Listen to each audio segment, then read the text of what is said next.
तो ये हमारा टॉपिक पूरा होता है। बॉन्डिंग का चैप्टर हम लोग पढ़ रहे हैं, ठीक है। इसमें ionic bond, covalent bond, metallic bond, सारे वो लेवल IGCSE टाइप वाले हैं। उसके बाद फिर हमारे पास ये कुछ न्यू टॉपिक्स हैं, डेटिव बॉन्ड, इंटरमोलिकुलर फोर्सेस। तो डेटिव बॉन्ड हम लोग कंप्लीट करने वाले हैं तकरीबन। क्लास के बाद फिर हम डिस्कस करेंगे कि आप कैसे इसको ज्वाइन कैचअप कर सकते हैं। तो उसी में ऐड कर लें डेटिव बॉन्ड में नेक्स्ट एग्जांपल,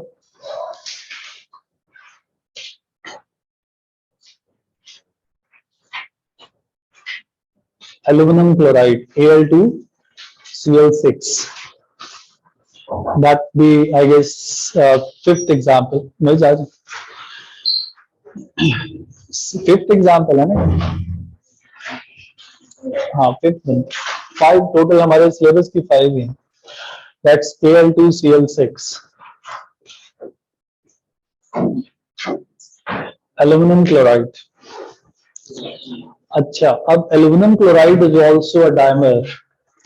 कल मैंने बताया था कि dimer is a molecule which is made up of 2 monomers, right, 2 molecules. So this is also a dimer and it is made up of AlCl3 combining with another AlCl3. That's when this turns into Al2Cl6.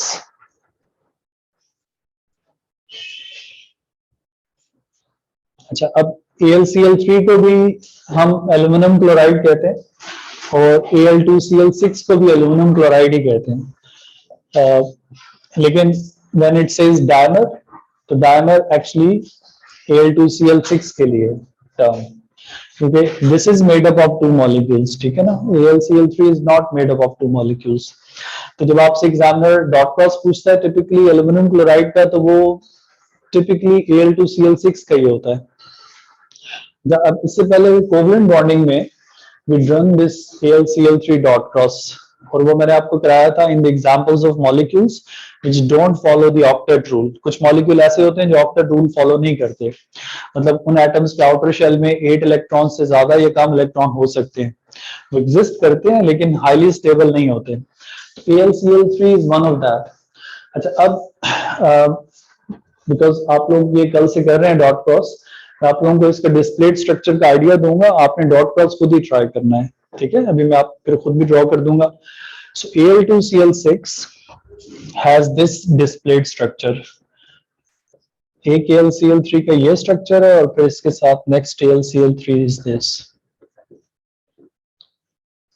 Now these are like 2 AlCl3, एक दो, और इनका आपस में dative bond है। Dative bond इस तरह से है, क्लोरीन टू एल्यूमिनियम और इधर से क्लोरीन टू एल्यूमिनियम, ठीक है।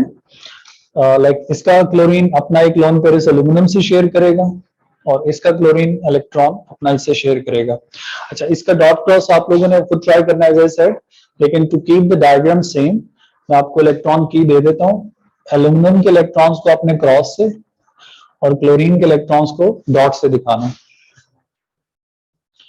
बाकी अगर प्रोटॉन नंबर चाहिए तो वो भी मैं साइड पे लिख देता हूँ। एल्यूमिनियम का प्रोटॉन नंबर 13 है और क्लोरीन 17 है।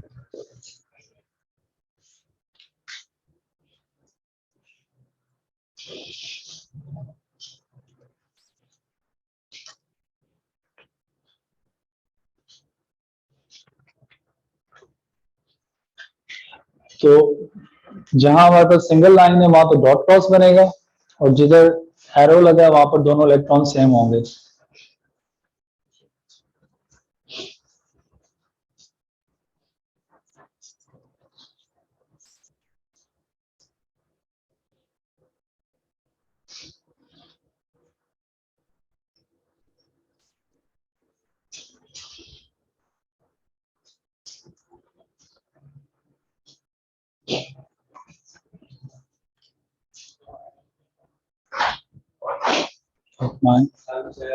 वालेकुम सलाम।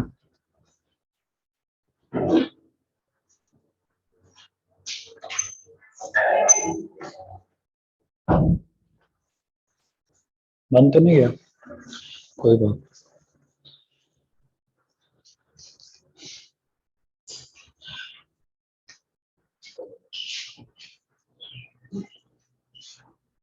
अच्छा आप देखें एल्यूमिनियम ग्रुप 3 में है because as per even O level configuration 13 electrons के लिए इट्स 283, क्लोरीन इज 287।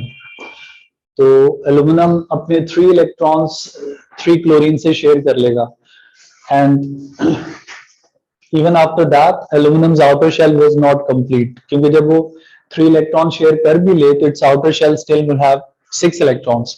तो अभी इसको 2 इलेक्ट्रॉन चाहिए थे तो the second molecules chlorine will offer its pair, तो वो उसको दे के 2 इलेक्ट्रॉन उसके एज कंप्लीट कर देता है। तो जब इस डिस्प्लेड स्ट्रक्चर से आप इसका डॉट क्रॉस बनाएंगे तो जहां जहां सिंगल लाइन है वो तो कोवलेंट बॉन्ड बनेगा, राइट, डॉट क्रॉस। लेकिन जहां एरो है वो डेटिव बॉन्ड है। एरो का मतलब है कि both electrons are being offered by one atom, एक एटम डोनेट कर रहा है। अब जब मैं इसका डॉट क्रॉस बना रहा हूँ और की मैंने ये लिखी है, एल्यूमिनियम को हमने क्रॉस से दिखाना है, क्लोरीन सारा डॉट से, तो it would be like 3 crosses around one aluminium और इसके साथ 3 क्लोरीन ऐसे डॉट। अच्छा अब क्लोरीन आउटर शेल है 7 इलेक्ट्रॉन्स, ठीक है। तो आप देखो हर एक क्लोरीन का एक एक डॉट मैंने बनाया है लेकिन स्टिल 6 इलेक्ट्रॉन्स उसके पास हैं। तो आपने वैलेंस शेल कंप्लीट ड्रॉ करना है। लाइक इस क्लोरीन के पास ये जो ऊपर है 3 पेयर्स डॉट्स के मुझे दिखाने हैं, इसके पास भी 3 पेयर्स डॉट्स, और इसके पास जो 3 पेयर्स है आप देखें इसने अपना एक इसको भी ऑफर किया हुआ है, इसको भी मैंने ड्रॉ करा। इसके सामने आप ड्रॉ करोगे सेकंड AlCl3 मॉलिक्यूल, उसके भी इलेक्ट्रॉन एल्यूमिनियम के हम क्रॉस से दिखा रहे हैं।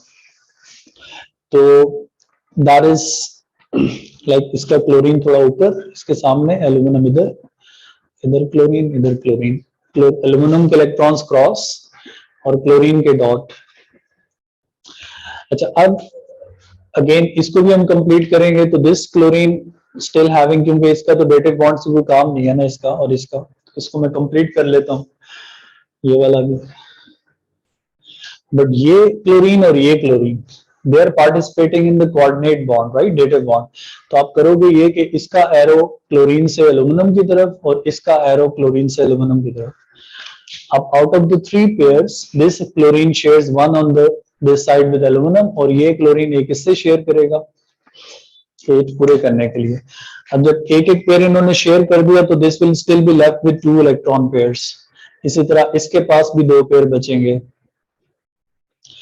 अब अगर नोट करें तो all the atoms outer shells are complete by 8 electrons. Like किसी भी क्लोरीन को आप देख लें, किसी भी एल्यूमिनियम को देख लें, अब इस एल्यूमिनियम को अगर आप देखें तो इट्स लाइक 2 4 6 एंड 2 8। अब ये शेयर हो रहा है, this pair of electron is shared between this chlorine and aluminium. इसी तरह इस क्लोरीन का ये जो पेयर है ये इस क्लोरीन और एल्यूमिनियम में शेयर हो रहा है। तो कल भी जैसे मैंने बताया था कि डेटिव बॉन्ड के लिए आपने एरो भी लगाना और इलेक्ट्रॉन्स भी बनाएंगे, ठीक है। तो ये डॉट क्रॉस है, इसमें मैंने डेटिव बॉन्ड के एरोस ड्रॉ किए हैं। This is the displayed structure और इसमें डेटिव बॉन्ड के इलेक्ट्रॉन्स भी बनाए हैं, ठीक है। अच्छा अब एक दो चीजें और समझेंगे क्योंकि ये सिलेबस की एग्जांपल है तो इसमें एग्जामिनर आपसे एक दो पॉइंट और हैं जो एक्सपेक्ट करता है। वो क्या है? Aluminium chloride is a white solid, ये वाला जो है AlCl3। So if we take this aluminum chloride in evaporating dish, AlCl3 is a white solid. अगर इसको evaporating dish में डाल के थोड़ा हम हीट करें तो it forms vapors. तो वो जो vapors बनाता है they are slightly cloudy vapors, थोड़ा ज्यादा हीट कर दें तो वो गायब हो जाते हैं, नजर नहीं आते। तो the vapors of aluminum chloride are the ones which have this Al2Cl6 structure.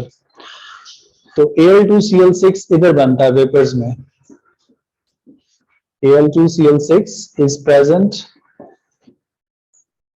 in form of vapors। अच्छा अब ये इंफॉर्मेशन इंपॉर्टेंट है आपके लिए, आप बेशक ये डायग्राम ड्रॉ मत करें लेकिन आपने ये पॉइंट जरूर लिखना है कि Al2Cl6 exist in the form of vapors or at the lower temperature, at the lower temperature। अच्छा अब ये पॉइंट लिख लें तो मैं आपको बताता हूँ कि एग्जामिनर से क्वेश्चन किस तरह डिजाइन करता है आपके लिए। और इसी के साथ एक और चीज भी ऐड करेंगे नीचे कि dative bond is weaker then covalent bond.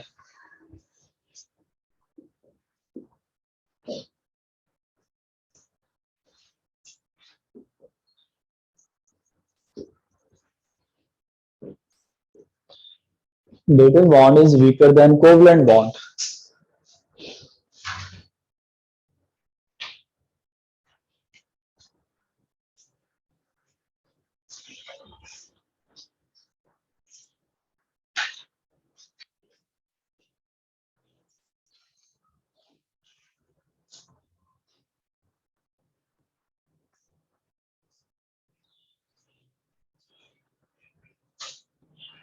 अच्छा, आप जरा इसको फिर से समझे थोड़ा. As I said, Al2Cl6 example is the most important one among all the dative molecules which you have in the syllabus. और एग्जामिनर इस पे जब आपसे क्वेश्चन पूछता है तो वो डिफरेंट तरह से स्टेटमेंट को चेंज करते रहेंगे. So if it says draw the dot cross of the dimer of aluminium chloride, तो डायमर का मतलब है कि आप Al2Cl6 बनाओगे. लेकिन अगर वो मोनोमर कह रहा है, आपको क्लियरली लिख के दे रहा है कि जी AlCl3 बनाओ, तो बस आपने वन ऑफ द मॉलिक्यूल आप ड्रॉ कर दोगे एंड यू वुड सी कि वो कंप्लीट नहीं होगा, उसमें एल्यूमिनियम इनकम्प्लीट नजर आएगा हमें. बस बना दें उसको. उसके बाद the most common way by which they ask this question is typically they use this word vapor and they say draw the dot cross of vapors of aluminum chloride. तो वेपर्स का भी मतलब यही होगा कि आपने Al2Cl6 ही बनाना है. और ये वेपर्स की फॉर्म में कैसे आता है वो मैंने आपको थोड़ा आइडिया दिया कि aluminium chloride is solid, when you heat it it sublimes to make the vapors, और वेपर्स आपस में फिर AlCl3 बॉन्डिंग करते हैं. that's when the dative bond is formed and dimer is formed. अच्छा, अब ये चीज इधर खत्म नहीं होती, ये ट्रिकी है थोड़ा. अगर Al2Cl6 को मैं बहुत ज्यादा स्ट्रांगली हीट कर दूं इसके वेपर्स को, अभी ये पॉइंट मैंने क्या लिखा है कि dative bond is weaker than the covalent bond. ठीक है ना. तो अगर आपसे ये पूछा जाए कि इन दिस स्ट्रक्चर और let's in this structure on heating which bonds will break first, तो बताओ कौन से बॉन्ड ब्रेक होंगे पहले. हाँ, नहीं, आपने बताना है कोवलेंट बॉन्ड ब्रेक होंगे कि डेटिव बॉन्ड ब्रेक होंगे. बेटा डेटिव बॉन्ड वीकर है ना कोवलेंट से, तो अब जब ये क्वेश्चन पूछा जा रहा है कि जी कौन से बॉन्ड्स ब्रेक होंगे, तो इट मींस कि आपको डेटिव और कोवलेंट में से पिक करना है. तो dative bonds will break first, right. अच्छा, जब डेटिव बॉन्ड ब्रेक होंगे तो व्हाट वुड फॉर्म, ये सेपरेट हो जाएगा, टूट जाएगा ना. तो अगर आपसे एग्जामिनर ये कह देता है कि dimer of aluminium chloride is heated strongly and the product formed is AlCl3, draw the dot cross of the product. तो इट मींस कि जब आपने Al2Cl6 को बहुत ज्यादा हीट कर दिया तो डेटिव बॉन्ड ब्रेक होंगे, कोवलेंट बॉन्ड नहीं ब्रेक होते, ये काफी स्ट्रॉन्ग बॉन्ड्स हैं. तो फिर आप AlCl3 वापस बना दोगे. इस पॉइंट के आगे बल्कि इसको लिख लें कि dative bond is weaker then covalent bond on heating. इसी के नीचे आप ऐड कर लें, मैं ऊपर लिख देता हूँ कहीं कि on heating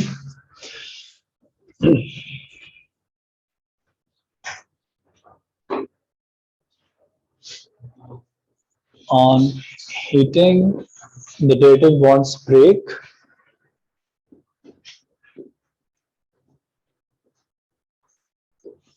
and AlCl3 is formed.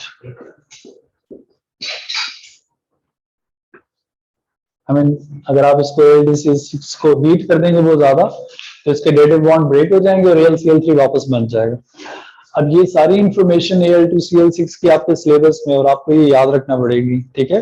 और अगर आप इसके क्वेश्चन प्रैक्टिस करेंगे वर्कशीट से तो आप देखोगे कि सबसे ज्यादा जो डेटिव मॉलिक्यूल आता है पेपर में वो आता ही Al2Cl6 है.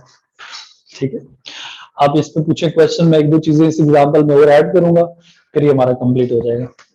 अब आप देखें मैंने ऑलमोस्ट पूरी एक क्लास दी है सिर्फ इस एक एग्जाम्पल को, क्योंकि ये इंपॉर्टेंट है. ये इस तरह से इंपॉर्टेंट है कि स्ट्रक्चर्ड पेपर में this example has come for 5 marks even. 5 marks की सिर्फ एल्यूमिनियम क्लोराइड की dot cross with half the page space given. आधा पेज एग्जामिनर दे देता है कि इधर आप खेलने बैठ के जितना मर्जी, लेकिन क्वेश्चन थोड़ा ट्रिकी है. उसमें अक्सर मैंने देखा स्टूडेंट फर्स्ट टाइम उसको नहीं बना पाते. और वो क्या चीज है वो मैं बताता हूँ. यहाँ मैंने की आपको दी डॉट एंड क्रॉस वाली ये, ठीक है. अब जिस क्वेश्चन में मैं बात कर रहा हूँ ना जिसमें it has come for 5 marks, उस क्वेश्चन में क्या हो रहा है कि एग्जामिनर ने इलेक्ट्रॉन की आपको खुद दी है मायरा,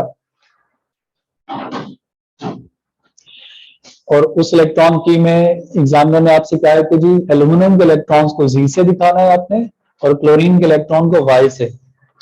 अच्छा, अब व्हाट हैपेंस इज कि when you have practised an example very well, अब क्लास में भी जैसे इतना टाइम मैंने इसको दे दिया, आपको पता है टीचर्स ने इसको ज्यादा टाइम दिया और वो इम्पोर्टेंट आपने बहुत प्रैक्टिस की। अच्छा, अब आप क्वेश्चन पढ़ते हो, एक line draw dot cross of aluminium chloride और नीचे मार्क्स देखते हो 5 और जल्दी से आंसर ड्रॉ कर देते हैं आप without reading the entire question, फिर होती है गड़बड़। क्योंकि उस क्वेश्चन में एग्जामिनर ने आपको इलेक्ट्रॉन की दी हुई है कि जी एल्यूमिनियम के इलेक्ट्रॉन्स को आपने जी से शो करना है और क्लोरीन के इलेक्ट्रॉन्स को वाई से। हमारे सिलेबस में डॉट क्रॉस डायग्राम्स हैं, जब तक कोई ऐसी इंस्ट्रक्शन नहीं होगी we stick to dot and cross, लेकिन जब कोई ऐसी इंस्ट्रक्शन आ जाएगी क्वेश्चन में फिर आपने वो फॉलो करनी है, फिर डॉट क्रॉस भूल जाना है आपने, ठीक है, वरना पूरे मार्क्स नहीं मिलेंगे। तो जिन बच्चों ने डॉट क्रॉस के साथ इसको ड्रॉ किया 5 मार्क्स, उन्होंने सिर्फ 2 मार्क्स दिए हैं बच्चों को, ये जी इंस्ट्रक्शंस फॉलो नहीं की। तो आपने जी और वाई जब यूज करेंगे तो जस्ट इमेजिन कि this diagram will be full of G's and Y's, है ना? ये बात समझ आई आप लोगों को? क्वेश्चन केयरफुली पढ़ के ड्रॉ करना। लास्ट ये काम आपने घर पे करना, और वो क्या है, 5 मार्क्स के लिए जी एंड वाई से examiner has asked you to draw Al2Cl6 and show all the electrons in the atoms. Cambridge वाले मार्क्स फ्री में नहीं देते हैं। All the electrons in the atoms का क्या मतलब होगा? जो इनर शेल्स हैं अंदर वाले वो भी बनाओ। हमने तो अभी देखो सिर्फ वैलेंस शेल्स बनाए हैं ना, तो वैलेंस शेल्स के साथ ही ये डायग्राम काफी बड़ी नजर आ रही है। जब आप इनर शेल्स बनाओगे तो एल्यूमिनियम का प्रोटॉन नंबर 13 था 283, क्लोरीन वाज 287, तो अभी हमने सिर्फ 3 और 7 ड्रॉ किए थे। तो जब आप इनर शेल्स बनाएंगे तो फिर ये 288 और काफी बड़ी डायग्राम बनेगी। इसकी प्रैक्टिस आपने घर पे करनी है, अभी नहीं कर सकते हम, फिर सर्कल्स बनाने पड़ेंगे। Very good. तो जब आप इनर शेल्स बनाओगे तो उसके लिए अगर आप सर्कल्स बनाओगे तो फिर आपकी डायग्राम जम्बल्ड अप नहीं होगी। वैसे कंपल्शन नहीं है कि आप सर्कल्स बनाएं, तो अगर आप सर्कल्स के साथ हमको ड्रॉ कर दोगे तो फिर दोनों को सेपरेट रखे। ये अच्छी प्रैक्टिस है, स्पेस छोड़ के, तो घर पे जरूर पेंसिल से इसको ट्राई करें, क्योंकि पेपर में अगर आ गई तो फर्स्ट गो में नहीं बनेगी। मैंने अच्छे स्टूडेंट्स को देखा है कि वो 2-2 दफा रेस करके इसको ड्रॉ करते हैं पेपर में। तो ऐसी चीजें जिनके सॉलिड मार्क्स हैं उनकी प्रैक्टिस अच्छी हो तो मार्क्स मिलते हैं, फ्री में नहीं मिलते। आप इस एग्जाम्पल में कोई डाउट है क्वेश्चन में पूछ लें। The next concept is bond properties, वो मैं शुरू करूंगा और वो भी इंपॉर्टेंट लंबा कॉन्सेप्ट। डेटिव बॉन्ड में 5 मॉलिक्यूल्स की एग्जांपल्स मैंने आपको बताई, ammonium ion, H3O+, carbon monoxide, NH3BF3 और फिर ये फाइनली Al2Cl6। तो नेक्स्ट इज बॉन्ड प्रॉपर्टीज।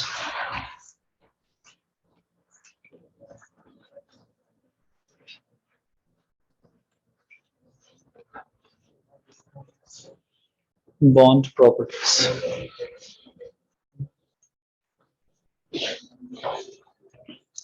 अच्छा ये जो टॉपिक अब स्टार्ट होने जा रहे हैं, बॉन्ड प्रॉपर्टीज, फिर इंटरमॉलिक्यूलर फोर्सेस, आगे शेप्स ऑफ मॉलिक्यूल्स। 1-2 दिन पहले भी मैं ये बात कर रहा था कि बॉन्ड प्रॉपर्टीज का टॉपिक ऐसा है कि जो इंटरमॉलिक्यूलर फोर्सेस को एक्सप्लेन करता है, और इंटरमॉलिक्यूलर फोर्सेस का कॉन्सेप्ट ऐसा है कि जो आपको बताता है कि कोवलेंट कंपाउंड में किस चीज का मेल्टिंग पॉइंट, बॉइलिंग पॉइंट ज्यादा है, क्यों ज्यादा है, कौन सी चीज वाटर सॉल्युबल है, नहीं है। ऑर्गेनिक केमिस्ट्री में स्पेशली जाके जो हमें बतानी पड़ती हैं बातें, वो सारे कॉन्सेप्ट इधर से आते हैं, ठीक है।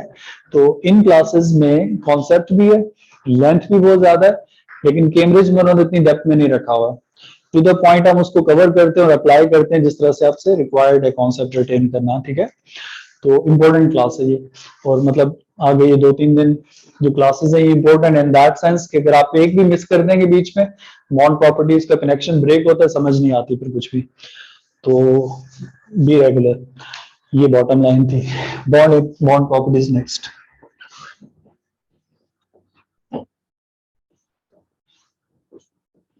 अच्छा, अब ये जितनी भी बॉन्ड प्रॉपर्टीज हम पढ़ते हैं यहाँ पर as per syllabus, they are for the covalent compounds, ठीक है। Ionic compounds are very straightforward compounds, एक चीज पे पॉजिटिव चार्ज होता है, एक पे नेगेटिव होता है, स्ट्रॉन्ग बॉन्डिंग होती है, ओवरऑल कंपाउंड न्यूट्रल होता है, कोई ट्रिकी कॉन्सेप्ट्स नहीं है आयनिक कंपाउंड्स के। लेकिन जो कोवलेंट मॉलिक्यूल्स और कोवलेंट कंपाउंड्स होते हैं उनमें बहुत वेरिएशंस हैं। देखिए आयनिक कंपाउंड तो बनेगा हमेशा डिफरेंट एलिमेंट्स में, कोई आयनिक कंपाउंड सेम एलिमेंट्स में नहीं बनता कि जी सोडियम सोडियम से बॉन्ड कर ले या मेटल मेटल से बॉन्ड कर ले। वो मिक्सचर बन जाएगा आयनिक कंपाउंड में। Ionic compound is always between different elements, लेकिन जो कोवलेंट कंपाउंड्स हैं they are made between the same atoms even and different elements. और उसकी वजह से क्या होता है कि इनकी प्रॉपर्टीज बहुत डिफरेंट हो जाती हैं। इनमें से कुछ पोलर हैं, कुछ नॉन पोलर हैं। फिर पोलर के मेल्टिंग बॉइलिंग पॉइंट डिफरेंट होते हैं, नॉन पोलर के डिफरेंट होते हैं, इनकी सॉलिबिलिटीज डिफरेंट होती हैं, पोलर में अलग प्रॉपर्टीज हैं। ये चीजें मैं आपको इसलिए बता रहा हूँ कि आपने कोवलेंट कंपाउंड की प्रॉपर्टीज स्टडी करते हुए हमेशा फोकस करना और कंसंट्रेट करना, उनको समझना है। आयनिक कंपाउंड में कोई डिफरेंसेस नहीं है major. So all these properties and concepts that we'll be studying, they are typically for the covalent compounds. ठीक है, ये जितनी भी bond properties है। तो अब उसमें बहुत सी प्रॉपर्टीज हैं जो हमारे सिलेबस में हम सिर्फ वही टच करते हैं। इसमें एक है bond length, bond strength, bond energy. In fact ये सब सेपरेट है, लेकिन मैं इनको एक साथ कंबाइन करके पढ़ाता हूँ क्योंकि इंटरलिंक्ड है। और कैम्ब्रिज वाले बहुत टू द पॉइंट इंफॉर्मेशन रखी हुई है सिलेबस में उन्होंने, तो इनको अगर अलग से पढ़ें तो एक्स्ट्रा वो चीजें मैं करा रहा हूँ आपको जो रिक्वायर्ड नहीं है। फर्स्ट बॉन्ड प्रॉपर्टीज में लिख लेंगे बॉन्ड लेंथ, बॉन्ड स्ट्रेंथ, और इसी के साथ नीचे ऐड कर लें बॉन्ड एनर्जी।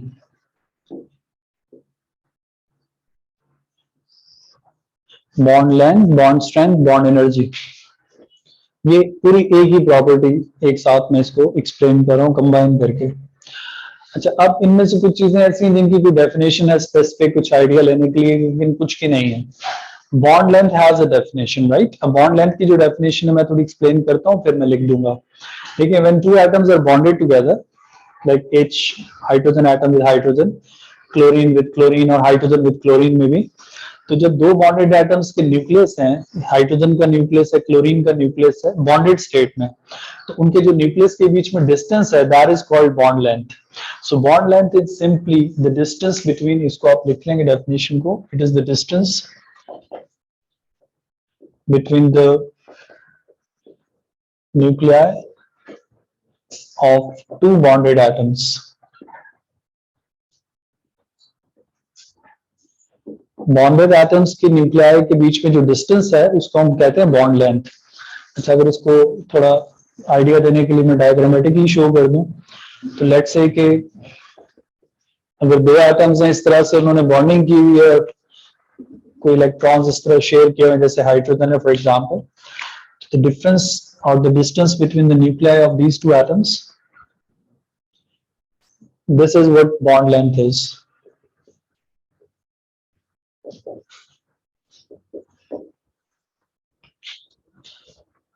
तो ऊपर जो डेफिनेशन मैंने लिखी है ये डायग्राम उसी को रिफ्लेक्ट कर रही है कि दो एटम्स जब बॉन्डेड है तो उनके न्यूक्लियस के बीच में जो डिस्टेंस है that is the bond length. अच्छा, अब इसमें जो चीजें हमारे सिलेबस में नहीं है थोड़ा मैं उसका भी आपको आइडिया दे दूं। अब देखिए, लेंथ है, bond length is the smallest unit of length that we have, और इसको साइंटिस्ट मेजर कैसे करते हैं, कौन सा ऑपरेटर्स यूज होता है, इसकी यूनिट्स क्या है, इसकी कैलकुलेशन, ये सब हमारे सिलेबस में नहीं है।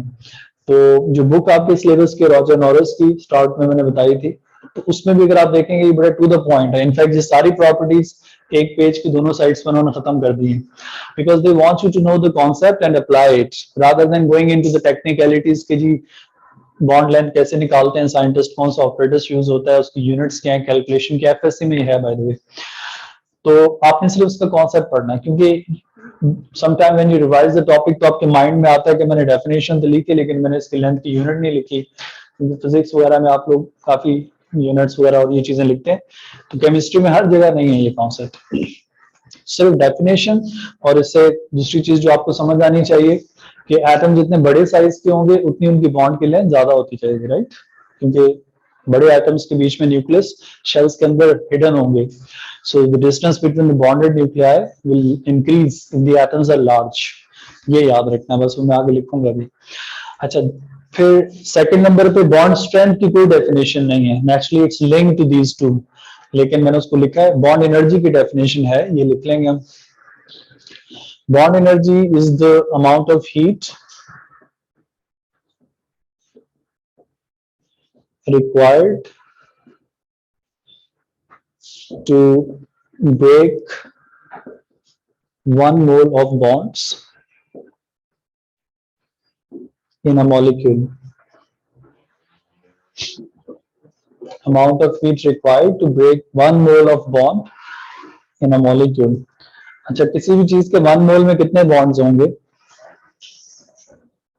देखो हमारा तो ये तो मैंने सही सिखा दिया। 1 mole of anything is 6 into 10 by 23.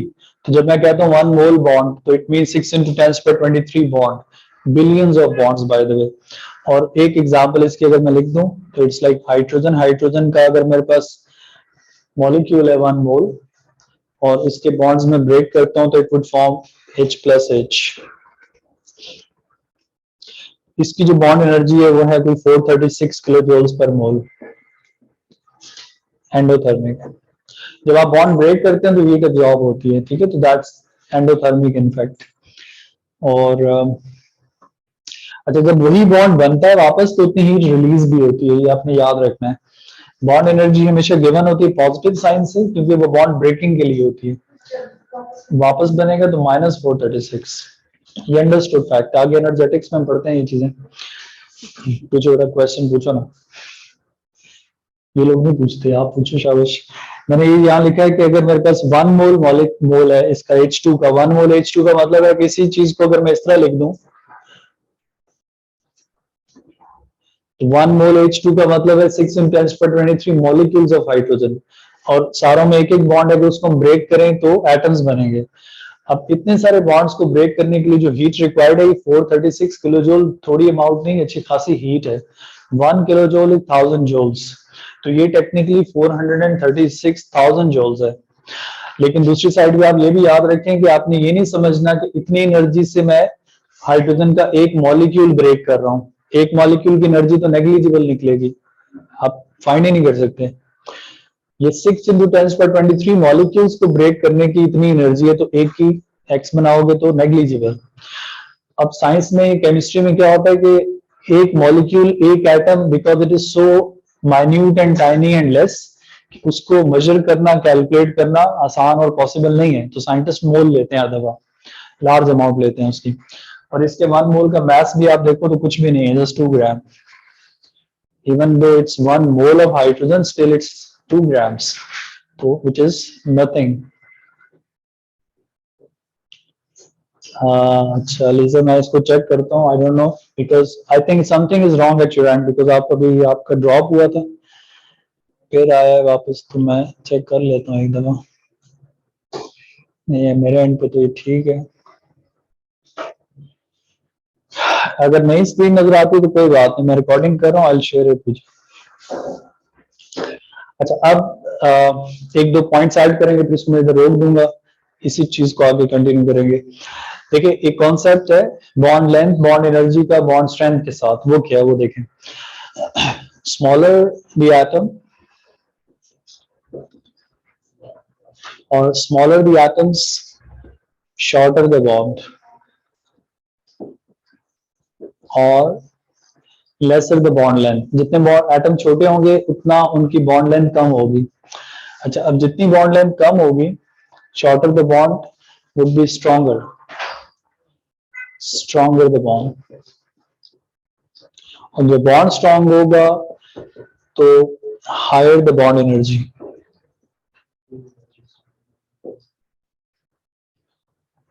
और इस सब चीज को अगर हम वाइस वर्सा कर दें तो ये सब ऑपोजिट हो जाएगा।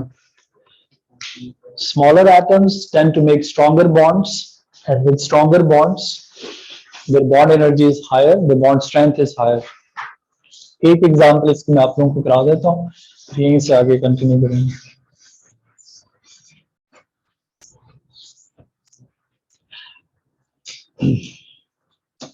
अच्छा देखें, इस पॉइंट की जो एग्जांपल है वो आप देखेंगे जरा।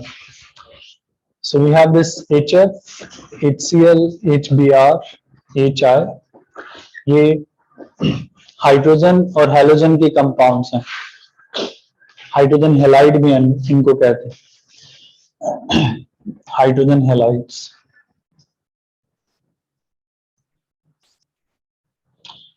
अच्छा, अब as if I go from HF to HI, I would list these points और आप इनको मेरे साथ मिलकर ट्राई करें.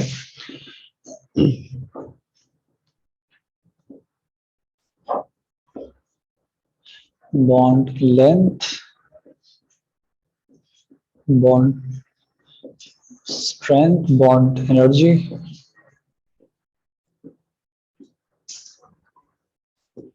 ये 3 पॉइंट्स हमने फिल करने हैं इनके लिए.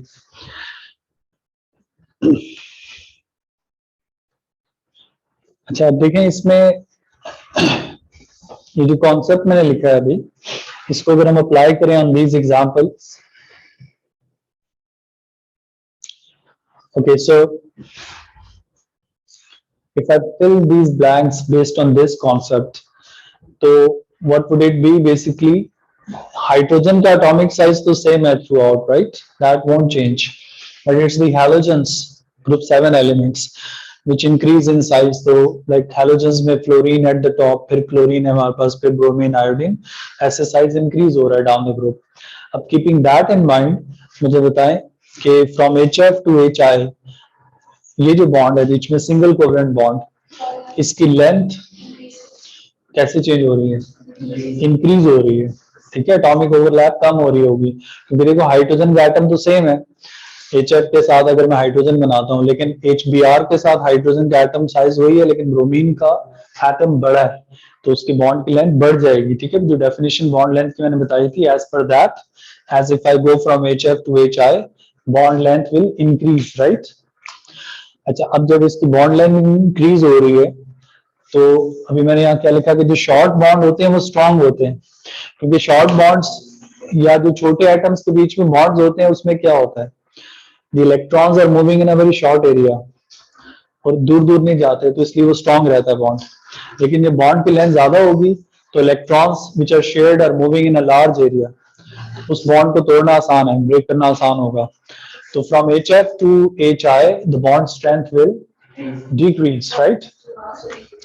तो अगर बॉन्ड की स्ट्रेंथ कम हो रही है तो बॉन्ड की एनर्जी डिक्रीज करेगी. जो वीक बॉन्ड होता है वो इजीली ब्रेक हो जाएगा. गुड. ये अब इसका मतलब है कि मैं एक और चीज इसमें ऐड कर सकता हूँ. मायरा, ये तो इस पे ये असल में पता क्या है, ये मैं हर क्लास में नहीं लिखता एंड पे. उसकी वजह ये है कि अगर स्टूडेंट पहले 3 ब्लैंक्स को रिस्पॉन्स नहीं सही करते तो फिर मैं ये नहीं लिखता, लेकिन जब इसको सही रिस्पॉन्स करते हैं तो ये लिख देता हूँ. अब देखो, अगर मैं कहूँ कि इनमें से सबसे रिएक्टिव कंपाउंड कौन सा है, तो सबसे रिएक्टिव वही होगा जिसका बॉन्ड वीक है. देखो, अगर एक मॉलिक्यूल का बॉन्ड जल्दी ब्रेक करेगा तो वो रिएक्शन में जाएगा. So among all these from top to down the reactivity increases. ठीक है, इसमें ये नहीं है कि जिधर आपको फ्लोरीन नजर आ जाए आपके वही विन होगा हर दफा. Fluorine rather make stronger bond. हाँ, ये पॉइंट मैं बता देता हूँ. देखो, फ्लोरीन का ये तो आप समझते हैं ना, सबसे ज्यादा रिएक्टिव नॉन मेटल है. So fluorine will make the strongest bond with hydrogen. तो ये बॉन्ड नहीं टूटेगा आसानी से. तो अगर बॉन्ड नहीं ब्रेक हो रहा तो आई कुड से कि HF is very stable molecule. Stable mean less reactive. तो HI का बॉन्ड वीक है, unstable molecule more reactive. Unstable molecules are more reactive क्योंकि उनके बॉन्ड वीक होते हैं. ठीक है, अब ये एक एग्जांपल है, 2-3 हमने और करनी है. प्रॉब्ली फ्राइडे को अब आपकी क्लास फेस टू फेस होगी. ठीक है, कल से इंशाल्लाह मोस्ट प्रॉब्ली. ठीक है, सेम टाइम. अच्छा, दैट्स ऑल देन. प्लीज अगर आपको स्क्रीन नहीं नजर आई तो आई रिकॉर्डेड है, मैं शेयर कर दूंगा थोड़ा लेट.